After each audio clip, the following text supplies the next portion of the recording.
Welcome to 2Cents FC. I'm your host, Amobi and Okugo, back again with my guy, Earl. Each week, we'll be talking with individuals from around the soccer world, learning about their stories and getting their unfiltered thoughts and opinions. This week, we're joined by, it's crazy to say, President of Black Players, New England Revs goalkeeper, Earl Edwards Jr. He's like my little bro, someone I've known for quite some time. It's been great to see him grow up and just mature into the young man that he is today. We're going to be getting to know all about Earl, talking about his career, learning about his off-the-pitch endeavors, and just Earl. I'm excited for you guys to know about the Earl that I know. But first and foremost, Earl, how you doing today? I'm good, bro. Thanks for the love. We do go way back, residency days, and then even before that, watching you and you were always kind of tied to Adi back in the day. It was always Adi and Amobi, but that's way back pre-residency days. But yeah, we go way back. It's a pleasure to be here. I'm happy to see what you've done with the remainder of your career, and obviously you're on to bigger and better things now, and I'm happy to see that unfold as well. Yeah, most definitely. So here we are with 2 Cents. We get unfiltered thoughts and opinions.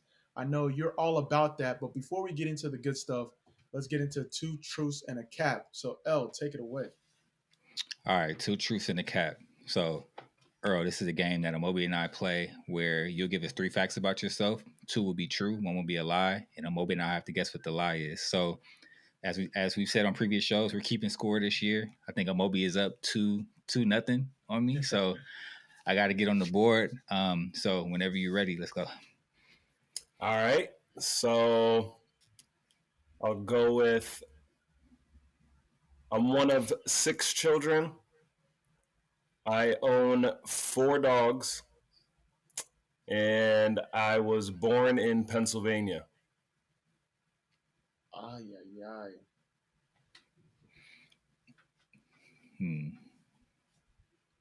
6 children. That actually, yeah, because you have, yeah. I know you have a sister, but I haven't seen any other siblings like on social media or anything. I'm pretty sure he has older siblings, good, blended family too. I'm pretty sure, if I remember. I know you're really close with your sister. Pennsylvania. Nah, you don't. For me, I think the lie is the dogs. You only got 4 dogs. So I'm gonna follow Amobi on this one. The lie is being born in Pennsylvania. I was born in San Diego. I moved to Pennsylvania when I was like 11 months though, and lived there for my first 8 years, and then moved back. But I got 4 dogs and 1 of 6 kids. Golly, I was hesitant on that Pennsylvania. I knew I should. Well, it's good. It's good. I'm glad L followed me because I'm still up 2-0. There you go. Yeah, the 4 dogs always throw people. I will say I had 1. My wife had 3 when I met her, so it's not on me. Okay. Wow, so 4 dogs. Yeah, we had some kids. Stumpers this year though. I feel like everyone's like come together and be like, all right, we see what Amobi and L are doing. We're gonna come correct with this 2 truths and a cap. Yeah, sure. I thought you were gonna, especially with the San Diego connection. I thought you would call that one out quick. Yeah, I figured. But anyways, let's get to the good stuff. Obviously, Earl, you've done a lot of great things. But how did it all start for you? When did you fall in love with soccer? Yeah, I remember going to the local school in Pennsylvania. I lived in the Poconos again my first 8 years of my life. And I remember pulling up to that first practice and falling in love with the game at a young age. I also had older siblings that played. So my oldest brother, he played at Brown University. My middle sister, she's older than me as well. She just played up through high school. And then Jasmine, who's only 13 months older than I am, played at Rutgers University. So I had older siblings I was constantly chasing and trying to compete with. So falling for the game was easy for me. No, I love it. And obviously, I know your dad was, kind of a G when it came to sports. You played multiple sports growing up. What was that process like of, choosing soccer at the end of the day? That was tough. I like basketball so much more. I was just so much better at soccer. I was just so much better at soccer. And I was a field player up until I was like 12 and a half. And during those times, I was back in the ODP days. My sister was a center back as well. She just happened to be on the best team in the country, like 3 years running that never lost. Like she was one of the better players on the team, was getting recruited by everybody, doing ODP everything. And I was average is really stretching it. As a field player, I was not good. I was not good, but I was a decent basketball player. And then our keeper quit. I put the gloves on and was in doing ODP stuff. Like 3 to 6 months later, things kind of picked up quickly for me there. So yeah, that's kind of that was my breakthrough for sure. But yeah, that transition was tough because I had to then decide following my freshman year of high school if I wanted to go to residency or not, knowing that was going to be it for basketball. But luckily, when we got to residency, we were hooping and doing things when we could. So I still love the game and play when I get a chance. Yeah, talk about that because we've had previous guests on the show talk about the importance of playing multiple sports and how it's helped you develop in soccer. And obviously, you did have to make that tough decision, as did I. Going to residency and kind of having the decision forced upon you. But Mm-hmm. how did basketball and I think you played a couple other sports as well help you transition not only as a soccer player but then as a goalie as well? Yeah, I think basketball in particular was huge, especially for goalkeeping. Just the lateral movement, being in that defensive stance, is similar to goalkeeping, and a lot of those attributes translated really quickly. So yeah, I think growing up and playing I encourage kids to play multiple sports. I was even talking to Brandon by the last week after one of our games. Team, he plays right back on our team, and they kept hitting these long diags. That I could tell this team was used to this working out, and he kept reading it and picking it off. But the way he was setting his feet and breaking it down and getting there, I asked him on the plane afterwards, I was like, what sport was it that you played growing up that you're able to flip your hips like that and track the ball while it's in the air and make a play? He's like, that's funny you asked. When I was like 6 to 10 years old, all I did with my dad, I was an outfielder in baseball, and he would throw balls over my head, and I would have to catch them like that old Willie Mays catch. And he's like, I don't know, that 4 years of doing that at a young age. I was like, bro, I'm telling you, if you don't play other sports, you can't track the ball the way you're tracking it. That's not normal. So I had to ask, and I knew it was something. His dad was a football coach too. So yeah, I could just tell, when you play other sports, it gives you different instincts and abilities that other people don't have. Nah, most definitely. You heard it here first. I am someone that agrees with you, and I think it's paramount that other kids or youth kids, mix it up because it all translates over. So, for you, I know you're a homebody, you're a mama's boy. Talk about the decision to make that sacrifice of going to residency early on. That was a tough one, man. But you know what happened actually? So I was going to a pretty difficult private school at the time. And I was missing stuff, whether it was ODP or regional team camps, national team stuff here and there. And you miss 3 or 4 days at the school I was at. It was nearly impossible to catch up. Yeah. Like really difficult. This was a college prep school. And my grades started slipping, admittedly. And so it became this decision of like, okay, I either can't be going in with these teams and these programs and focus on school, or if I want to do both, the best option at that time was to go to residency. And for me, I wasn't about to give up that dream of playing with the national team. So pretty simple decision for me once the call came. It was one of those things. I remember hearing about that first intro to residency when you're doing those U13 camps, U14 camps, when there's 100 people around, and a coaching staff comes in and kind of breaks down the concept of residency. It's something you've heard about. You may have had friends that have been in it. They talk about you're moving there and you live with each other for a couple years. You train and play for the World Cup. And I remember at the time being 12, 13, like, ain't no way I'm leaving my house as a kid to go and do this. It didn't even seem like I remember just thinking the whole concept was like, nah, that's not happening. And even thinking more so that my parents would be like, no, that's not happening. And then as things unfolded, it was like, hang on a second, this is a big opportunity. So luckily we're all on the same page, and definitely something I don't regret. No, most definitely. It's definitely different now with MLS Academy, but talk about your experience at residency. Obviously we were there. I don't want to say we was the bullies, but we had a good camaraderie between our age group and your age group. And, it's something I always tell people that ask me, like, I wouldn't have changed it for the world, but for you as a young player and young players now that are looking to, join MLS academies or MLS residency programs? Talk about like the first iteration, the ones that we went through. The first generation of like the residency stuff. Yeah, like because residency is no longer anymore. So Yeah, yeah. talk I about got how you. it was. Yeah. No, I'm with you. The funny thing is, like, even I think there was maybe at least two more cycles after mine, maybe three at the most. But even with my cycle, there were guys that were homesick and taken off, players that were just like, nah, I'd rather stay home and play with my club team. Someone like Sebastian Legit just like went over and he had signed with West Ham. Guys were able to get deals done at that time. But that was a very rare thing at that time to be signing pro contracts at 14, 15 years old. If I look back, the amount of guys that would have been pro in that program, like people didn't look at Americans to sign them at 13, 14, 15, 16, 17 years old as they do now. And if people were looking then, I'm like, yo, like we have so many guys that would have been signed at 14, 15, and who knows where they would have been. But the system wasn't in place like it is now. So now guys, from our time, they went on to college and petered out or whatever. But when you step into a pro environment at 15, 16, I think a lot of guys would have had a chance to possibly make a breakthrough. But I'm getting a little off topic. But those residents, you're not getting off topic because I say it all the time. I'm saying, if the amount of eyeballs that were on now, like with some of you guys growing up. Mm-hmm. Yeah, a lot of guys would have been signing contracts. A lot of guys. I mean, bro, we went and played when we played Brazil in that Nike friendlies.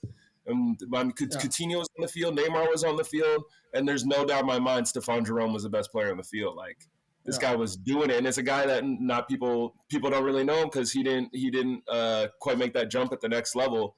But had he been eyes on, like you said at that time, oh man, this man would have been signing for big money at a young age. But that's just not the way it worked back then.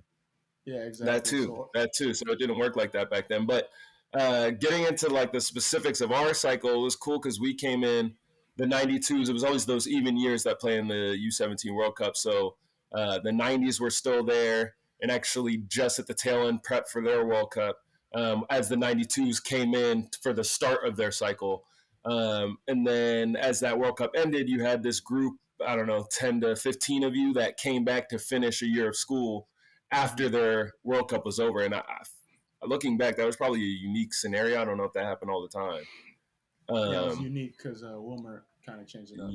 Yeah. So anyway, when we got there, it was the 90s cycle with these 91s that were, and that at that time, being a year younger made a big difference. At year 14, 15 years old, that's a big difference. And then the 92s, we came in to do our thing with some 93s with us. And the 91s just had this like very clear chip on their shoulder as they were trying to break down the guys that were 90s, that they were trying to take their spots and break into the World Cup, into the World Cup roster. So these guys had a chip on their shoulder. It was so clear that the 91 stuck together and brought that fight. And so even when the 92s got there, they had a point to prove of like, it's not the 90s that you guys are looking at that you need to worry about competing with. Like the 91s are the ones that we're going to come and we want to get into you and teach you the ways and break you down and make you kind of understand your place.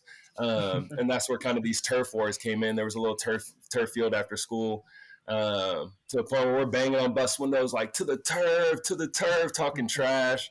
We go and play these games, and the 90s would have their squad, 91s would have theirs, and the 92s we would have ours. It was like 1st to 3, winner stays on. And I'm talking like there were fences surrounding this thing. You couldn't tell if it was hockey or soccer at times. Guys were checking. It was full blown scrapping. It was fun though. It was fun. It was really, really competitive and definitely a time I look back on, and I really enjoyed that. No, most definitely. I think that competitive nature helped us. And when it comes to, obviously you had your time of residency, you guys, did pretty well at the U17 World Cup. Talk about how you got from residency to where you are now. Man, that was a journey, man. So coming out of residency, I went into college very much so thinking like I was the man. I'm going to go one and done, and just thought it would be easy. And I actually reflect on it, like going into residency was interesting because, everything's just laid out for you. I went from training, and you were probably the same, like growing up on club teams, we trained like Monday, Wednesday, played on the weekend. Like that's how it was for us. So to go from that to training every day, like that was just a strange thing to me. And then like training every day, and then with the weights and all the infrastructures there. But with that, like again, with all that being there, I didn't build the foundation of like this is what it takes. Everything that it took was there, and we had to go through the program. So I left, went to college, and really didn't have any understanding of like how to do that on my own without like a programs and people doing it and putting that infrastructure in place. And then the appeal of like the college life, just I got sucked into it. I'm not, and so that's what it was. So coming out of residency, like I thought I was going to be one and done. Thought I was going to be the guy. Brian Rowe was there, who obviously went on to have like an unbelievable MLS career. And I'm thinking I should just be playing, not putting the work in, things like that. And it took me a couple years to figure out like, oh, I'm like, this won't just be handed to me. This isn't going to fall in my lap. And those last 3 years of my UCLA career is something I could reflect on. I'm really proud of. I grinded out some really strong years there and was able to get drafted, and ended up redshirting my first year. So I was there 5 years, which like again, the plan was to go one and done. But I ended up being there 5 years. Looking back, I get my degree. It's a blessing for me. And then I move on to doing things in the league and still living out the dream. So, sometimes things don't always go to plan, but I grinded through it, and I'm happy to have gotten to the pro career I've had so far today. No, most definitely. I know, like, we've known each other since almost half our lives to this point.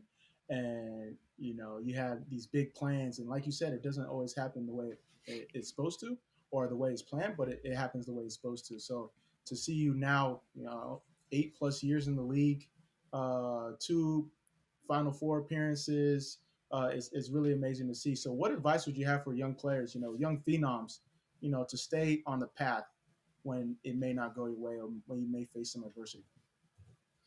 Yeah, I think the biggest thing is to have like very clear cut goals for yourself, on a short term and long term basis. The short term stuff I think helps you on a day to day just come with the right focus and intentions for each training each day. The long term stuff I think is what gets you through those tough times. So when you understand, all right, I have goals to make it as a pro, I have goals to make it as a starter, I have goals to make an all star team, whatever it is. When you have those goals and you're having days like I just don't feel like getting up to train, or my body's not feeling it, I'm a half-ass it today, or I don't feel like putting in this extra work, to understand like, look, I laid out this goal for myself. This is how I decided I was going to achieve that goal. And then at that point, if you're letting yourself down or not. But to understand, lay out those goals and don't lose sight of them, because it's a steady grind. So that day-to-day work matters, and it will add up. It's just not losing sight of the goal. No, most definitely. I know earlier on you mentioned, your older siblings as being a big reason why you followed soccer. But who are some other soccer influences growing up in your life? Yeah, I think, well, the earliest influence, and this is like kind of funny, but like, so my mom has always been really into sports, and when Kobe Jones came onto the scene, I remember her being like, "Yo, there's this young black kid. We got to go see him play. We got to go see him play." And I remember seeing him um, when he was playing with the Galaxy. We drove up from San Diego and watched some like an exhibition game. Like I was young. I was like 10 years old, 9 years old, something like that. But I knew who Kobe Jones was. And I remember seeing his dreads, and I just remember being like, I want to be like that guy. But obviously, skill wise, it didn't quite work out that way. But he was my first, especially someone that looked, and very much so skin tone wise, looked similar to me, where I was like, damn, that's cool. I haven't seen anyone do it like that, especially in America. So he was probably my first gravitation towards soccer in terms of identifying with a player. Then as I got into goalkeeping, very naturally was looking at Tim Howard and things he does and how he plays the game. And he was definitely a role model of mine, and someone I've gotten fortunate enough to meet and play against at some point. And yeah, he's another big idol for me. No, I think it's amazing. You talk about like the lesson of exposure, like being able to be exposed to, people that look like us growing up helped you, provide inspiration for your career. And obviously, I know we're going to get into it a little bit later, but your role as president of BCP, it just speaks to almost like the circle of life. Mm. So let's get into your MLS career. 5 seasons at UCLA, two Final Four appearances. I'm just gonna go on record to say if Earl did a better job of convincing me to stay one more year, we would have got a national title. Yeah. Any Akron people listening, any Maryland people listening, whoever else, who did y'all lose to? That year North we Carolina. lost. Yeah, North Carolina. Yeah, we would have smacked y'all, but Earl didn't do a good job. He's not that great of a recruiter. But anyways, you got drafted. Orlando. We reconvene. Talk about getting drafted to MLS, and then obviously you spent time in Orlando, spent time in DC. Now you're doing some good work right now in New England. What are some of the biggest lessons you've learned during your time in MLS? Yeah, the Orlando experience was really important for me. I think coming in, so that was an expansion team. Obviously, you were there with me too, and to go through that experience of an expansion side, I think is really unique.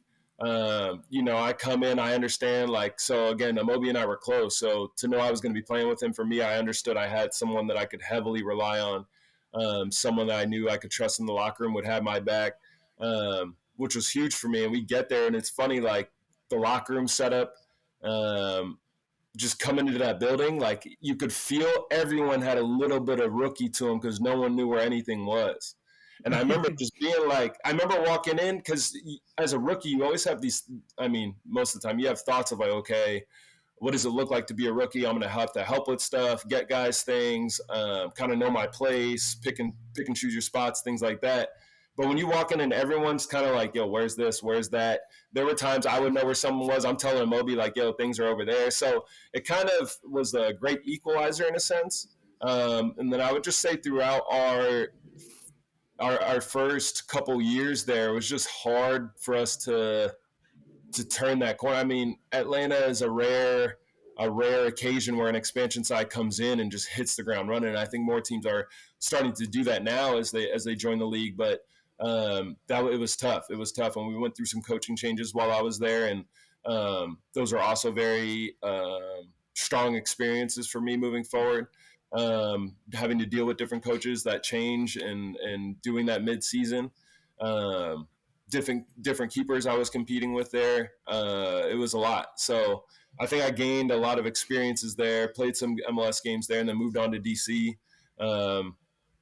Also very pivotal time in my career. Some of that first year I come in, it's me, Bill Hamid, and Chris Seitz, obviously two goalkeepers that I've had also really good MLS careers, stuff with national team, all that. So two great guys to learn from. And going into that second year with DC was when the pandemic hit.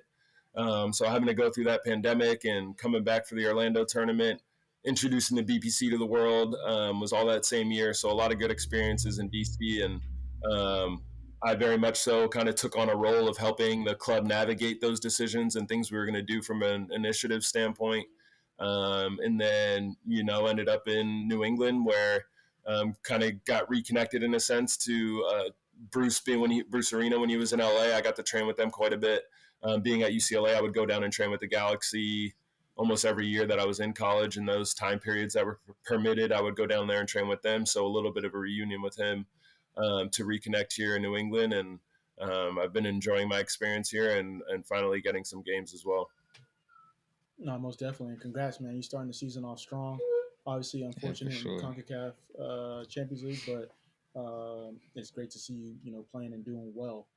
When it comes to the BCP, Black Players for Change, talk about that process. I know growing up, you've always been outspoken on different issues. You're probably second when it comes to the debate, or top three. But talk about this process when it comes to, you mentioned the bubble in Orlando. You mentioned some of the things that you had to do for your time from your time at DC, but also being recently elected as president. Yeah. Yeah, there was a lot that kind of went into it. It's Black history in general, something I've been passionate about. I made it a point to study it at UCLA and really tried to learn our history and our experiences in depth, and was able to do that. So then moving on from there and getting the opportunity to speak up on topics of the sort, to your point, I never hesitated to do so, but with the understanding of and the desire to educate.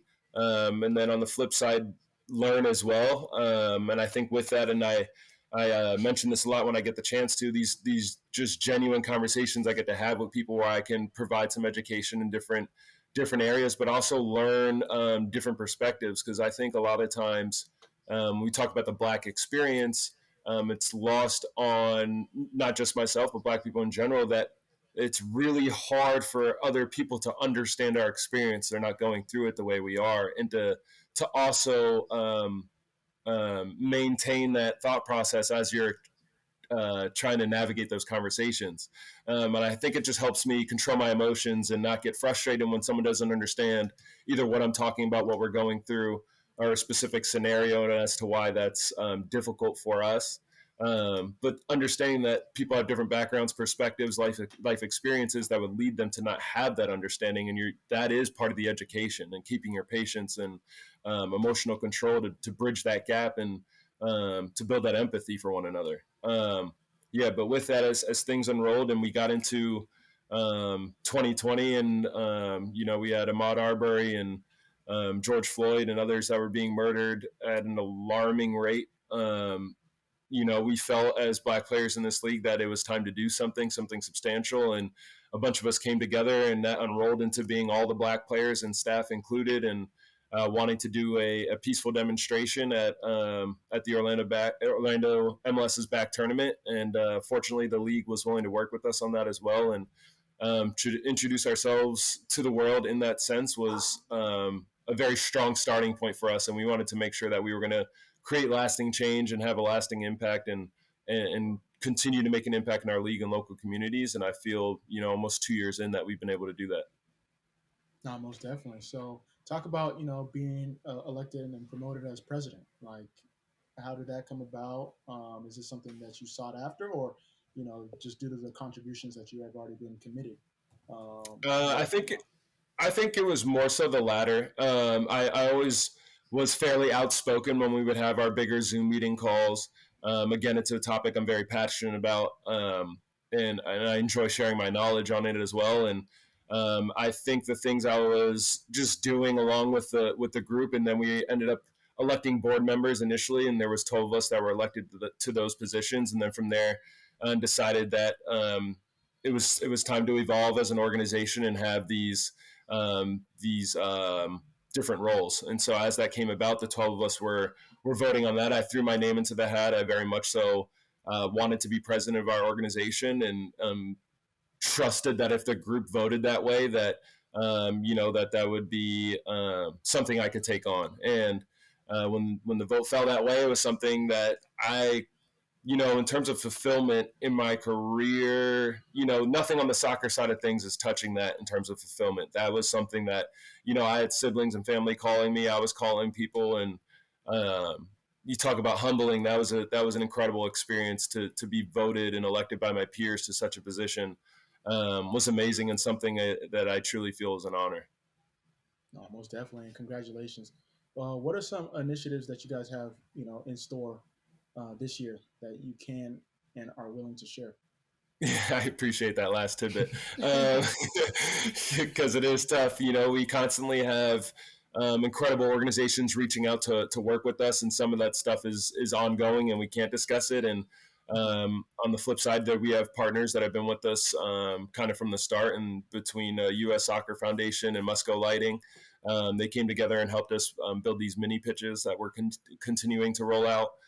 We've brought in the Black Women's Players Collective to come on board with that as well, and now it's kind of a joint project there. And each mini pitch that we open up, there's sometimes a different organization that pops in, like, hey, we want to be a part of this. We want to be a part of this. How can we do that? And we're very much so conscious of the fact that we don't want to be doing one-off partnership things just for one specific thing. If we're going to work together, let's work together long term. If this is a fight you're interested in, this is how our organization operates. And anyone that reaches out to us, we make it clear, like, hey, we want to work together for years to come, not to be doing one-off stuff. So U.S. Soccer Foundation and Musco Lighting, I give them a ton of credit for taking that and running with it, and granting us the access to create so many mini pitches. And I know next month we have 2 coming out next month. And then I would say, in terms of initiatives to look out for throughout the year, it's more so key dates that I'll throw at you, and you can look back at last year at some of the stuff we did and kind of following along those lines. But Juneteenth is a big one for us, and I will say. Rodney Knox, our director of communications, pointed out that we have a really unique opportunity where we're the only, well, baseball maybe, but during that time is one of the major sports in play, willing to take a stance on things like this, and the league is willing to work with us. If you look last year, we had a great jersey collaboration. So things along those lines. But Juneteenth is something that we really want to utilize that holiday to spread awareness and do what we can to drive change there. And then, just the other key dates throughout the year, whether that's the MLS All-Star, we want to do things around that. And we had a great panel last year around an MLS All-Star. And toward the end of the year, MLS Cup and the World Cup, there's different things that we want to be doing around these key dates in the soccer world, at least in America, where we can, make some noise and drive awareness and some change and do what we can to continue to push the needle. Yeah, that's what it's all about. Growing up, One thing, were there any instances of things that you had to go through from a racial perspective that motivated you? That's an interesting question. So for me, and I do think this helped me step into the position I am today. So growing up, playing basketball, we had one white guy on our team, maybe two. And I was fairly light skinned, so I wasn't quite one of the brothers, but I wasn't one of the white boys, so I was in this weird limbo. And then in the soccer world, I was amongst mostly Mexican players, being in San Diego, and white players, and we had one other black guy on our team growing up. So I never really meshed fully with either group, and felt that, but was able to navigate it. And then as I've gotten older, I've taken a pride in, I think I have this past being fair skinned, where people, I think, more than anything assume I'm Latin or white or whatever it is. But that past, very much so, as I've seen in my experiences, allows me into rooms or conversations or things that someone that's a darker skin tone I would see be treated differently or not let into those same scenarios. And, I think I've very consciously understood that I get this pass due to my skin tone. And if that's the privilege I have to step into rooms and address people and be president of an organization and humanize us, so to speak, as Black people, it's something that I don't take lightly. And I think I almost look at it as a duty to bridge that gap. And it's why I'm so honored to lead our organization and do what I do. But race is something that's been an interesting one for me to navigate. But I think the different experiences I've had have led me to where I am today. No, most definitely. That's an interesting take in the sense of, so say they assume you're something else, and then once you expose that you are, how did that conversation kind of go? They're like, oh wait. Yeah, and that's funny because it is like, oh, you're white and black, and I remember even having I don't know if you remember OC Okwano, he was in residency with us, Yeah. and he saw my parents for this first time, and my dad's black, my mom's white, and I guess his experience with mixed kids at the time and his peers were like both parents were mixed, so. He saw my parents for the first time and was like blown away, and he was another black guy on the team, and I remember being like, why does that catch you off guard? But it was one of those things where people just couldn't quite seem to figure out my background. And as it was exposed, I've never even really thought about how people looked at me differently, but there always was a reaction now that I look back on it. And I'm going to have to take time to reflect on that a little bit. But I do think, maybe there was this bit of a surprise that I happened to be black. And for whatever reason, because I think it's easier for people to think that I'm white, but black is a more difficult concept, I guess. But yeah, I don't know what the reaction where it stemmed from, but it was definitely something I took tremendous pride in. I really liked claiming that I'm black and being able to say that and tell people that. It's something like I said, I've taken pride in, and it's an interesting question for sure. No, well, thank you, because like you said, when it comes to race, it's important not only to voice your opinion, but to hear others as well. And when you just assume And I think that's when a lot of mistakes happen. So, what you're doing with, BCP and, all the other players involved is really amazing to, have these conversations, and not only have these conversations and do these fluff pieces like some other organizations are doing, but actually do action and impact. And what you guys are doing is amazing. So, kudos to you, and we'll be supporting, because apparently you forgot my number, because some of these media things that you're talking about, 2 cents over here, we can make some stuff work. Nah, I definitely didn't lose your number, but we got to get y'all in the loop more. I've always seen what you guys do. I love your work, obviously, and obviously, I think you guys put on for the culture in a way that I haven't seen before, especially in this space. So, I'm seeing things like Derek Etienne rating gritties and things like that. I'm like, okay, this is definitely putting on for the culture. So, I definitely got to link y'all more often. Appreciate it. Yeah, tap in with us. It's all love. Oh, okay. So what advice would you have for someone looking to go pro? You've had a unique experience, young phenom, top school, but as someone of color, we're starting to see more of us in the league. We're starting to see different pathways. But what advice would you have? Yeah, I think the biggest one, and I think we've touched on it a bit since we've been here, is finding proper mentors. And this isn't, obviously we're on the show together. I'm not just trying to gas you up, but you're someone that I've looked up to, Mobes, and you've always carried yourself the right way on and off the field. And this is back in the residency days I looked up to you, and then throughout your career as well. We have kept in touch here and there, and again, you've played a pivotal role in my career. But across the board, I can think of guys in every locker room that I had that looked like me that I could reach out to, and they understand the experiences that I'm going through as a black player. Whether I'm trying to think back in Orlando, I had Kevin Alston there. Him and I were really tight. Cano Smith happened to be a assistant with the women's team, but he was in the same building. So those two I relied on heavily, having tremendous careers. And then I moved on to DC from there, having someone like Bill Mead. Obviously, we were playing the same position, but he took me in like a little brother, and I've been tight to him from the jump, and we go way back. And obviously, his involvement with BPC has been tremendous, and him and I had a great relationship there. And then I moved on here, and fortunate enough now, I got here. Andrew Farrell's a hell of a role model. Shawi Joseph's still in the building. Josie's here now, and seeing a lot of young black guys coming up, at least in our squad as well. So it's just cool to see how the game is evolving in that sense. But I think, again, to reiterate, finding mentors that look like you, that will have similar experiences. Quincy Amarikwa is a massive one for me. I think he's one. And if you look at him specifically and do your research, he's trying to give this stuff out. He's trying to be this mentor for young athletes. And I encourage guys to seek out Quincy as much as they can. Young athletes across the board, but someone that looks like me as well. And when I talk about mentor, I don't know if I could put anyone above him in my life. He's and I voice this to people a lot. Quincy changed my life with the mental strength training that we've done.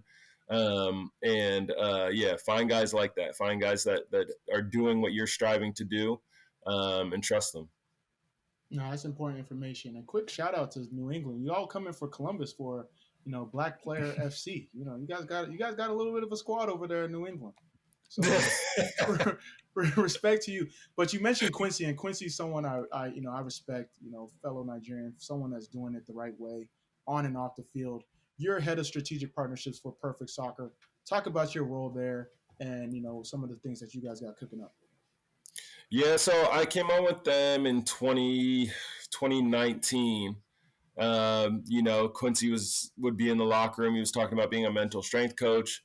I'm thinking this guy a little crazy, a little self-proclaimed. Yeah, doing all this. I'm like, yo, man, and just being honestly just a really confident brother that I haven't seen guys act like that in this league. And I'm looking at this guy like, yo, you're a little out of pocket. Like, what's going on? And as I start hearing his messaging over and over to guys in the locker room, I'm like, wait, hang on a second. I think everyone in this locker room is benefiting in a way that if you're not consciously thinking about it, you're not even seeing it.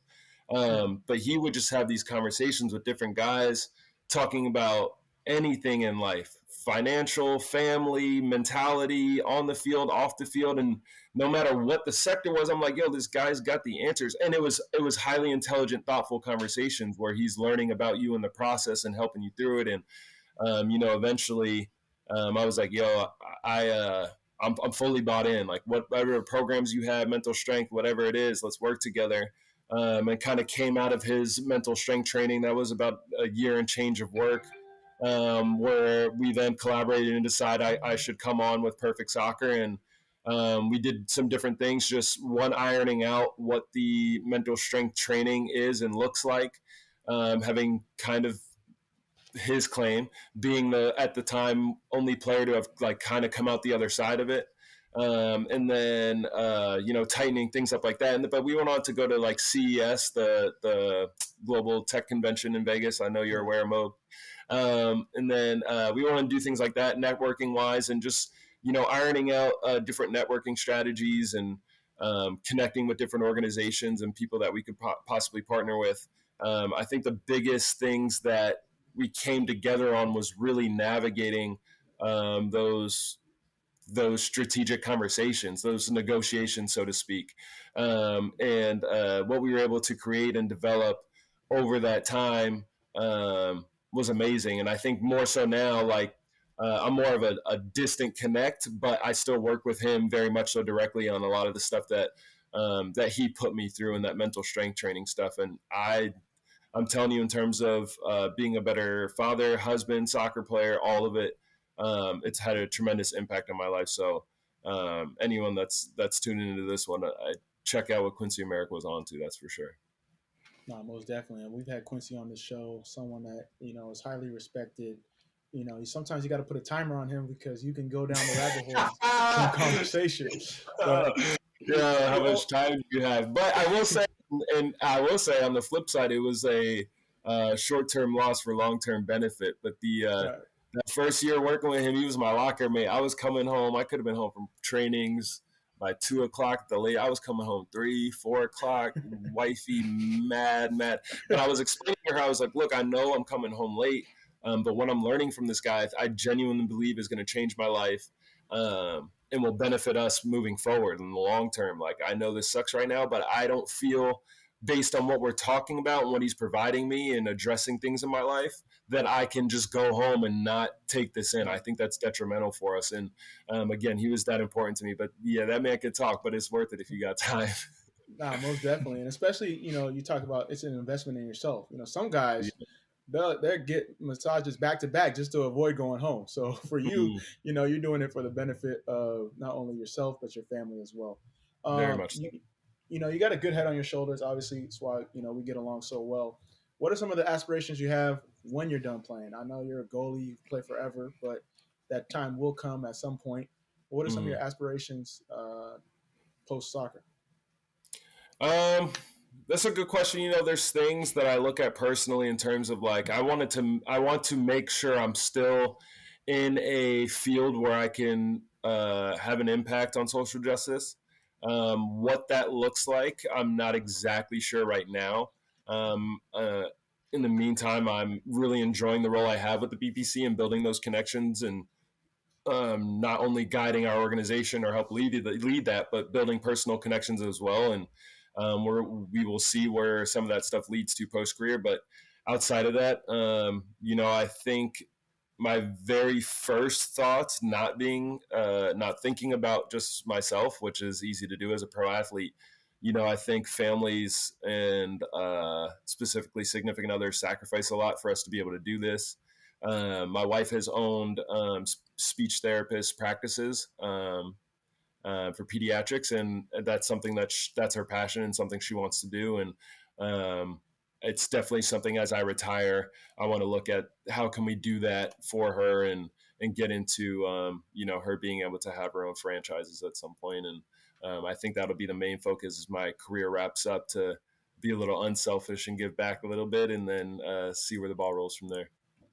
Man, smart, Valentine's Day is over, but look at you still. Love it. I'm trying to take notes from you, man. All right, cool. So let's jump into some rapid fire questions. Yeah, He said some serious stuff. This rapid fire. Yeah, rapid fire. First up, so what's one interesting fact about yourself that most people don't know? One interesting fact. That's a good question. One interesting fact. I studied African American history at UCLA. Okay. Hey, and you falling into that role perfectly as well. Appreciate it. Let's see. So what's on your pre-match playlist? What do you listen to get you hyped for the game? That varies based on my mood, honestly. Super Gremlin's my go-to this year, though. I got that one, and then Farrell loves Jack Harlow, so we hear that in the locker room a lot, and I give him a hard time, but I don't mind it. It's not bad. Okay, so Farrell's running the aux in the locker room? Yeah, he's got the aux in the locker room, and every day in the gym, all that. He's got it. All right, bet. What's your favorite off-work activity? Favorite off-work activity has got to be hanging out with the kids, man. This age, they're little, but my daughter's now 2.5, coming up on 3, and running around. Seeing her coming home from training or after a game. There's nothing like that feeling of seeing your kid run up to and giving them a hug. And spending time with my kids is definitely number one up there. Yeah, definitely cherish that because they get old quick, man. Yeah, I see it. All right, so what's the first thing you do when you move to a new city or team? So you've played for a couple teams, so obviously you've had to move with that. So besides finding a place to live, what's the first thing you do when you move besides finding a place to live? My wife and I will try to, while we're looking for a place to live, we'll settle down, find it. Then immediately it's just trying to see kind of what the area is about, if there's restaurants to go to, things like that. I do think, with dogs and kids, you get tied down a little bit. So it's not so much going out and having a crazy time, but more so just where can we get a nice dinner and get a babysitter every now and then and just have a nice date night. So we're not too far from Providence down here. And actually we're going to do some Friday night. So it's a real foodie town, Providence. So a nice little restaurant spot we're going to hit on Friday. Okay, dope. So speaking of that, what's your favorite away city? Favorite away city? Oh, that's a good one. LA's up there just because it's LA. It's close to home too. But Jersey's a big one. So playing Red Bull is cool just because I have a lot of all my families, for the most part. My brother's in Northern California. My dad is in San Diego. Everyone else is Jersey and New York. So being back out east there and getting to see family, that's a big one for me too. Okay, dope. So speaking of Jersey, we've talked about hotbeds on this show: San Diego, Sacramento, Texas, DMV. Who's on your? Let's go San Diego, Moby. Yeah, we'll go San Diego. San Diego. You grew up in San Diego, actually. All right, so who's legit close out there? All right, so who's on your San Diego 5-a-side? 5-a-side? Yeah. All right. Well, top 3, I'm not even hesitating. Frankie Hayduck, Sharundalo, and Eric Avila. That's my guy. Oh yeah, that's a good squad. Go with those 3. I'll play in goal, so that's 4. I need a 5th.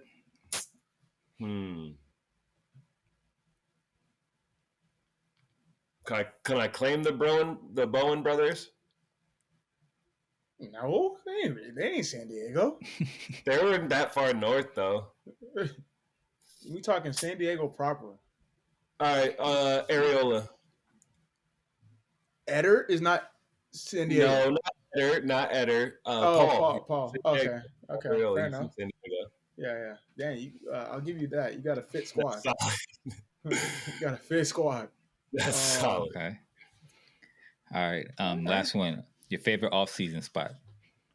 To hang out, we go back to Florida. So my wife and I met in Orlando when I was down there. Probably end up settling down somewhere near there when it's all said and done. So we do what we can to get back there. And now that the kids are growing up, it's like we got to get to Disney now, and daughter loves it. So it adds to it that it's down there. But we like to go. That definitely feels like home for us and where we'll like to end up. Okay, Earl is such a family man. You gotta love it. Why are you running from it? This show is not about me. It's about our guest. All right, so this is a part of the show where we'll typically get into trending topics, but we're gonna switch it up a little bit this week. Since Amobi and Earl like to debate on various topics, we're gonna get into a little debate session here. So, first topic we're gonna debate: what's the better hotbed for soccer talent? Is it Sacramento or San Diego? Moby, I'll let you go first. It's clearly Sacramento. Yeah. I feel like it could be San Diego, but they don't take advantage of their resources as well as they should. You got two of the biggest club teams, Surf and Nomads, and a lot of wasted talent has come out of there. Sacramento, on the other hand, we have an expanded region, growing community, a lot of talent, both men and women. And it's only going to continue to grow. Obviously, we could be better. Some of the people in charge need to go. That's another topic for another day. But from a hotbed talent, youth clubs, Sacramento got it for sure. Yeah, I don't know. It's tough to say right now. It's tough to say now with the academies and all that. And this expanded region thing, what you talking about? You expanding into San Francisco and getting No. I'm just saying Sacramento, Elk Grove, Roseville, Davis, like Sacramento region. You know, same umbrella. Yeah. Okay. We're not doing San Fran now. Yeah. All right. Well, I'll look back at our days. And maybe it was different with the 91s, but at least then it was cool because we had the straight up competitions between Cal North and Cal South ODP, and we would square up in USC. And I don't know about the track record for you guys, but it was Cal South ODP ran that, and it was never close. And I don't remember hearing much about the 91s being different. I just feel like it was known Cal South ODP is better than Cal North. See what I mean? He's using Cal South as a whole region where you have LA talent. LA is different from San Diego. I'm talking about Sacramento versus San Diego. And we smacked Cal South. The only time we didn't smack Cal South was when we played club teams like Samba and like them. But other than that, ODP. Yeah, when it was ODP, we smacked them. No, I would say going back like the history of Nomads. I don't know if you guys have a club like that. Nah, there's no. Yeah, you know what I'm saying? Like. Yeah. And I think part of that is just, Derek Armstrong getting there and establishing a club in the U.S. like early. I think it was one of the few clubs that had credibility at a time like that, and there was a ton of talent and a lot of Latin, specifically Mexican influence in the area that he was able to pull together. And we had some really, really good teams. I think to your point, resources-wise, we could have had more guys pan out either collegiately or professionally, and I think that's the case now. You're seeing more and more guys from a lot of cities, but I'm looking at San Diego, and I have old club coaches that have gone on to other clubs in San Diego, and you're seeing a lot of guys get Division I stuff going or pro stuff going at a younger age. And I think to your point, getting those resources in place, I think both spots have a lot of talent. I just think historically, I think we got y'all. You think San Diego does well if they get an MLS squad? That's tough, man.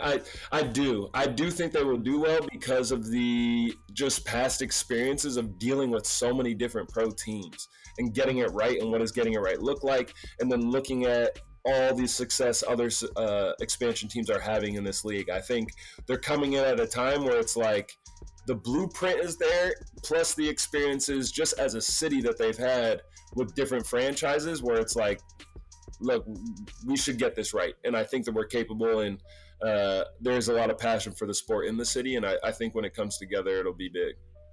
All right, cool. Yeah. What we got next? Okay, next debate topic. Earl's probably one of the top 5 debaters I've ever faced. But yeah, we always get into it. I appreciate that. That's what I'm telling you. You just start talking loud or talking so the other person can't respond. That's how you try to win your arguments. Never that. Yeah, all right. All right, next topic. 91s versus 92s. So first, you guys are going to pick your 5-a-side from your year. and then give an unbiased opinion on who's gonna win, who will win a matchup. So Amobi, I'll let you go first as the elder statesman. All right, perfect. Earl, so we going strictly residency squad or like just general? Let's go residency squad. And we can't be in. Well, I wouldn't put myself in it anyway, but you could put yourself in yours. That makes sense. But go ahead. How many are we going? You could do 5 plus goalie since you're okay. Goalie. All right, so MCMAS for sure. Residency squad. All right, Kofi for sure. Me, Jose Altamirano, Eder. Dang, Jose Altamirano. You throw it way back. And this is what we talk about when we have talent that I don't want to say never panned out, but just didn't have the resources in place. Because Jose Altamirano, we should have at least 50 caps. Wedo, bro. San Diego that never made it. San Diego? Yeah, San Diego talent. SDSU too. Diego? Wonder what he's doing. Someone find out what he's up to. Yeah, for real. So we got Eder, Jose Altamirano, me, Kofi, and Trey for turf. Turf war. You gotta have my guy Trey. Yeah. Bet that. I thought you were either it was between the three, Trey, Nick, or Gale. I thought it was between those three for sure.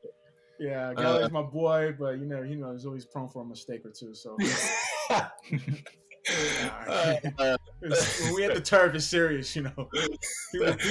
People fight over the turf. People fight over the turf. All right, so 92s. I'm gonna go Zach Harold, Stephon Jerome, Joe Zhao. Shout out Joe Zhao. Joe Zhao is probably one of the most voted guys on a 5-a-side squad from our 2Cents family. Yeah, that man will go buy you in a phone booth. Let me think. Who else is out there? Zach.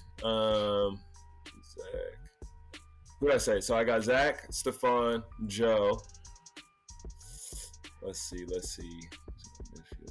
Sebastian Leggett. He actually didn't come into residency. I can't count that. We'll count him. Because I was going to say Greg. That? So, yeah, we'll count that. Okay. So that's 4. I need one more. Damn, that's looking at squad. Yeah. We're going, like, from that residency time, right? Yeah. So, if you said what now. You got to go Carlos Martinez. Another baller that unfortunately didn't make it. Bro. Yeah, I like that squad. That boy was hot. Hot. Him, Joe, and Steph were all getting serious looks following that friendly. As serious as it got then, anyway. Okay. All right. Well, who stays on? Who's winning? I think we got you still by experience. You know, when it used to get like when the 92s were like, because they were a really talented group, and sometimes they would like show out. Sometimes you got to go back to the drawing board. Foul. Yeah, bro. Y'all get tough on them. Y'all were nasty. Like, bro, you know you sleeping on in terms of 5-a-side, bro. Maybe the best out there. Actually, 2 guys. But Scott Caldwell was nasty on the turf. Scotty's one of the best players I've ever played with. Smart as hell. For sure. But this man, because bro, it was physical on the turf. You come out here to fight. You see Scotty all the time. You thinking like, bro, you couldn't even get close to the man. 1-2 touch. You couldn't even get close. He was so frustrated. Him and Zarek would play with y'all every now and then, and the two of them would kill you with the brains. They were nice. Yeah. But I figured you were gonna go with the athletic squad, and I got to get my dogs in there. So. Yeah. No, you're right. Scotty's first one open. We had some solid. I hate to say it, the 90s, whether they were playing the 91s or 92s, were catching work. They were catching work. It always came down to the 91 to 92. And also, for whatever reason, I mean, the 90s, they were there for their World Cup, came back, whatever. The 91s, just again, they had that chip on their shoulders still of like, nah, we're here to prove something. And you could tell the 90s were like, whatever, we're here to finish school, whatever. And these guys, Moby, Gale, all these guys would just be coming for our necks all the time. But I do think it was good for us. It was good experiences, but most definitely. Iron. That's a coin toss. Okay. So last one. This one is best basketball players of all time, but I'm gonna mix it up a little bit. Give me your all-time starting 5. Ooh, thank you. Oh man, I need like a pen and paper. You going first? Nah, you can do the honors because you swore you were the best soccer player turned basketball player turned soccer player for some odd reason. This man swore. So you didn't play with this guy. Oh, I could have been to the league. Like, nah. Okay, listen. Honestly, though, like you were a decent defender. But like, bro, I don't even know if you'd probably make. I don't even know if you'd make all-time MLS basketball players. Bro, reflecting on it, I don't know if I would either, but I know you wouldn't. First, I know you wouldn't. And second of all, bro, I'm telling you, like, all right, you like to claim like you had clamps, you call yourself the glove and stuff. Like, you weren't all that, but you were a decent defender. You were above average. On the flip side, bro, you got no offense whatsoever. Let's be honest. I'm Rajon Rondo. I score when needed. You got no jumper. No jumper. Score when needed. That's fine. I don't know if I can give you facilitator. I'm just saying. The offensive end of the court was. Just set this up. But five aside, let's see. I'm going Shaq and Kobe. Shaq and Kobe easy. LeBron, Steph, and like you want to say MJ because of that competitiveness. But KD lethal, I'm going with KD. Really? Wait, real quick. Shaq, Kobe, LeBron, Steph, KD. Okay, so you think LeBron's better than MJ? I do. I think, like, so for me, like, if it comes down to, like, it's going to be, for me, I'd have to paint a unique scenario where I'm like, I would choose MJ in that scenario. If I'm starting a franchise and I'm building around somebody, like, that's a no-brainer to me. It's a no-brainer. It's not even close. Just not, and like, people really like to do this, like, one-on-one comparison, and I get that. But if you're starting a franchise right now, like, and they're both in their prime, it didn't make any sense to me to not take the guy that's the most well-rounded basketball player you ever seen in your life. It just, you can't justify that to me. Especially since he already has two guards, so putting LeBron could play like power forward. Then you got KD at the small. That five is untouchable. Yeah. That's a crazy five. I don't even know what you're supposed to do against that. Yeah. So for the sake of the argument, to pick a basketball five to beat your five, I don't know why Magic. You pick first. I go Magic. I go MJ. I go LeBron. I go Hakeem, because Hakeem was giving Shaq fits. And I go his Nigerian brother. Yeah, Nigerian brother. And I gotta go fundamental Timmy. Yeah. So So wait, say that again. You said Magic. So Magic, LeBron, MJ, LeBron, Tim Duncan, Hakeem. Okay, so you got Magic and MJ playing guard. Yeah. In the scenario, okay. Hakeem like center. He'll get his a little bit. He also gonna end up in the damn basket. Well, he gonna get bullied. Yeah, Shaq gonna have his nuts on his face. But that was anybody. That's like, for me, when you talk about like dominant, Shaq did that to anybody. Like I'm upset. I watched him play a good amount, but man, I would pay dollars to see Shaq in his prime, like at this age, and be able to really appreciate it. Because I was a kid when he was doing that, and like I was like, oh yeah, that's cool. But I didn't understand this man. He was a man amongst boys in a league where like everyone's big, and this man just bullied people. You talk about dominant, like you can't stop that. A force. Shaq said it himself. Hakeem was the only one that gave him fits like that. So yeah, and just was like, he wasn't gonna match him with the physicality like that, but that dream shake and all that, man, that man had just the footwork to equalize it a little bit. Yeah. But Amobi, you don't got no shooters, bro. You have no perimeter. You don't have no perimeter shot. Like everybody can't score. Everybody can't score. Everybody can't score inside though. His squad is fundamentals and the mental game. We out there with Tim Duncan. Fundamentals. Yeah, they running the mental game and running their mouth. We're gonna tire you out. Yeah. Yeah, you got Popovich got to be the coach of that team. That's the only way. But I mean, Earl squad don't even got to get all the way up the court. You know, he got Steph shooting from half court. Yeah, you know, you got KD. KD got perimeter shot. Hack and Shaq right off the whistle. Right off the whistle, you got a hack and Shaq. That's your only chance. All right, so if I had to be the judge between these two squads, I'm gonna have to go with Earl's squad because of the perimeter shooting. So you got KD. Y'all going off today's game, though. Steph. Yes. That's where it's evolved, bro. It's hard to do. And you got Kobe. So all three of them can shoot perimeter shots. Even Bron can throw one up every once in a while. Your perimeter shooters. I got Bron and MJ on my squad. And Tim Duncan. Nah. Tim Duncan is. Y'all talking about perimeter like it has to be a short range shot. Yeah. Perimeter is mid-range and out. No, I'm talking more points. I want the 3 points versus the 2.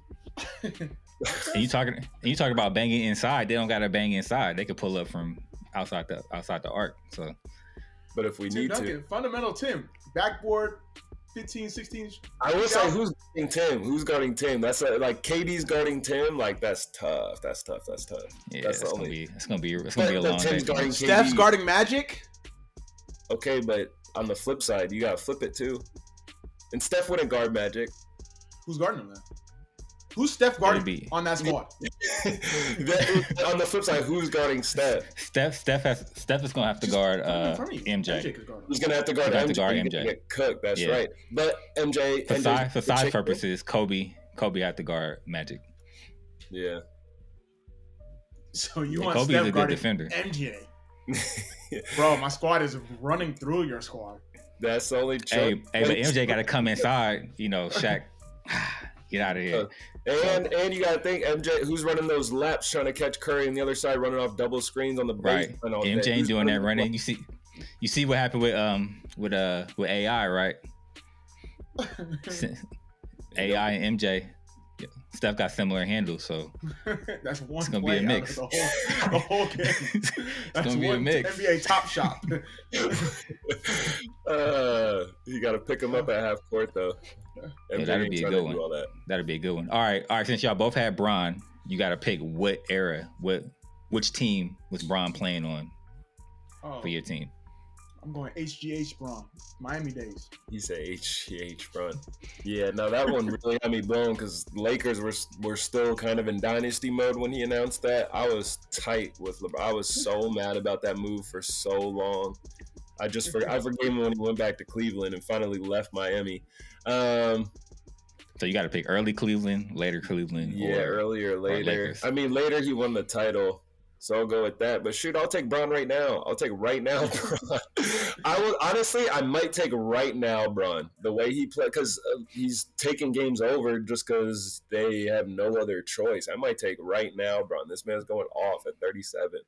It's crazy. Experience, too. And it was a complete joke, by the way, if anyone from the Spring Hill Company family is listening. That's just a conspiracy theory that people have said, and I thought it was a joke. Yeah, we don't want no smoke because of Amobi. Amobi's words do not reflect those of 2Cents Sports, 2Cents FC. All right, well, that's it. It's always good. Yeah, that's it. So, Earl, where can people find you? Where can people support what you got going on? Thank you again for joining the show. It's a pleasure, to see your career blossom the way it has, and you turning into a family man. I might have to follow in your footsteps someday, but until then, I'll let you carry that torch. Yeah, no, I appreciate that. It's definitely a blessing. You can find me on Instagram at Earl Edwards Jr. and on Twitter at Earl Jr. UCLA. Go ahead and give it a follow, and appreciate you guys having me on the show. It's great to connect. It's been a while, Mobes, and it's good to see you, El. Thanks for having me on. We'll definitely have to keep touch in the future, and I hope to be back on someday. Yeah, most definitely. Yeah, we definitely going to have to tap in. I know El's going to reach out to you. Definitely going to have to tap in with you. But that's our show for this week. Subscribe, rate, and review. It helps us get discovered. Follow us at 2Cents FC Show.